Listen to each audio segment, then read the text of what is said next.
Bonjour à tous et bienvenue sur Aquazen, on se retrouve pour une nouvelle vidéo où je vais faire un déballage et un test de cette rampe LED, la Sansil Gemini X7. J'avais fait déjà une précédente vidéo sur le modèle X3, ça a été l'occasion d'ailleurs de faire un petit concours et l'un d'entre vous a pu gagner ce modèle. Là de la même façon, à la fin de la vidéo, je vous donnerai les modalités pour pouvoir gagner cette rampe LED. Donc, marque Sansil, modèle Gemini X7. Elle coûte environ une vingtaine d'euros sur Amazon. Elle a un design assez particulier, on va le voir ensemble. Sur la boîte, rien de particulier, quelques éléments techniques. Comme la dernière fois, je communiquerai à deux d'entre vous un code promo. En tout cas, ce sera les deuxième et troisième lots. Et ici, qu'est-ce qu'on a? On a un petit thermomètre qui se colle contre la vitre.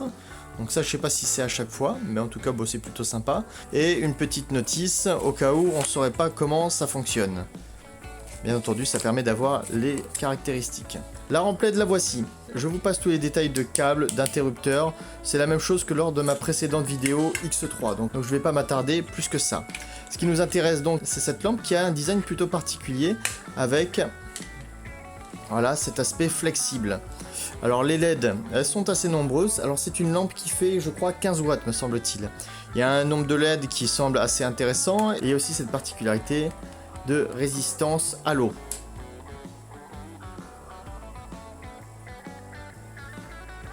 Au niveau du design, on aime ou on n'aime pas, mais ça peut avoir certains avantages. Soit vous avez un aquarium qui fait aller entre 40-50 cm de large et vous voulez pouvoir éclairer toutes les zones de manière homogène, ça peut être intéressant. Ou alors vous avez deux petits aquariums nano l'un à côté de l'autre, par exemple deux petits 10 litres, ça peut être intéressant. Moi je me tâte si je vais pas même les utiliser pour éclairer mes terrariums. Ça permet de limiter le nombre de prises par rapport au nombre d'éclairages. Pourquoi pas? En tout cas là je vais faire pour la vidéo, je vais faire le test sur un aquarium. Voilà, donc j'ai placé la lampe X7 au-dessus de mon duo d'aquarium. Je pense que c'est le meilleur moyen de pouvoir se rendre compte de son efficacité. Je vais l'allumer et puis je vais vous dire ce que j'en pense. Bon, très franchement, c'est plutôt une bonne surprise.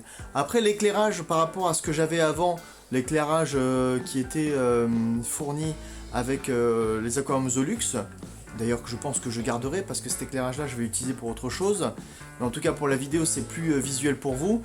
Il fait pas la même chose. L'éclairage que j'avais avant, il avait des LED bleus, là c'est que des LED blanches, donc ça donne vraiment un teint un peu plus jauni, on va dire, même si vous en rendrez pas compte à la vidéo, peut-être un teint plus naturel d'ailleurs.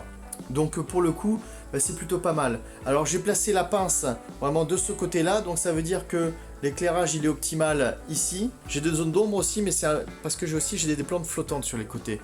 Donc globalement ça fait plutôt bien son taf. Comme je vous dis, là je suis sur une largeur de 2 x 40 cm.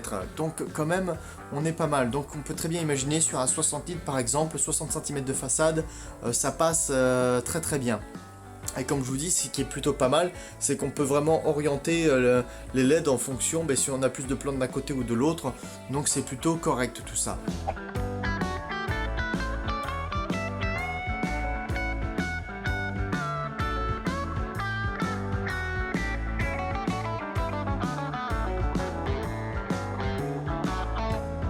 Voilà, j'ai décidé de faire un test sur mon aquarium 20 litres. J'avais déjà testé donc la X3 sur ce même aquarium, comme ça vous pourrez éventuellement voir la différence. Il y a certains bacs aquascaping qui mettent vraiment deux rampes LED pour maximiser la pousse des plantes. Donc ça peut être intéressant si jamais on a des plantes exigeantes, peut-être d'avoir un éclairage un peu plus puissant sur un petit volume. Donc je les ai passés de manière symétrique, on va voir ce que ça donne.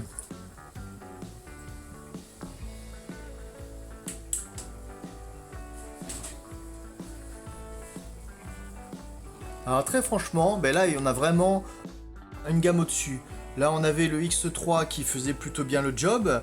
Et là le X7, là j'ai vraiment des zones qui sont beaucoup mieux éclairées que par le passé. Je serais presque tenté de le laisser comme ça. Le petit combattant il se dit qu'est-ce qui se passe, il fait jour tout d'un coup. Là pour le coup c'est plutôt une bonne surprise. Alors est-ce que là maintenant c'est à vous de voir, est-ce que esthétiquement est-ce que ça vous plaît, est-ce que pour une vingtaine d'euros est-ce que ça vous irait cet emploi sur un seul aquarium? Pourquoi pas, ça c'est une question de goût. En tout cas pour 15 watts, bah ça fournit quand même pas mal de puissance. Pour un aquarium 20 litres, là vraiment on est plutôt pas mal. Hein, on est même un cran au-dessus de l'éclairage que j'avais précédemment.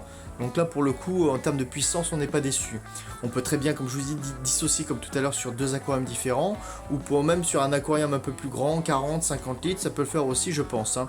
Alors pour le concours comment ça se passe? Ben, c'est comme la dernière fois, dans l'espace commentaire, mettez bien le mot je participe dans l'espace commentaire.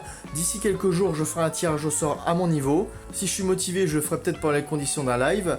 Je vous contacte dans l'espace commentaire, on essaye de se voir en message privé, vous inquiétez pas, ça se passe très bien. Il y aura une personne qui gagnera la remplède et deux autres personnes que je tirerai pour communiquer le code promo.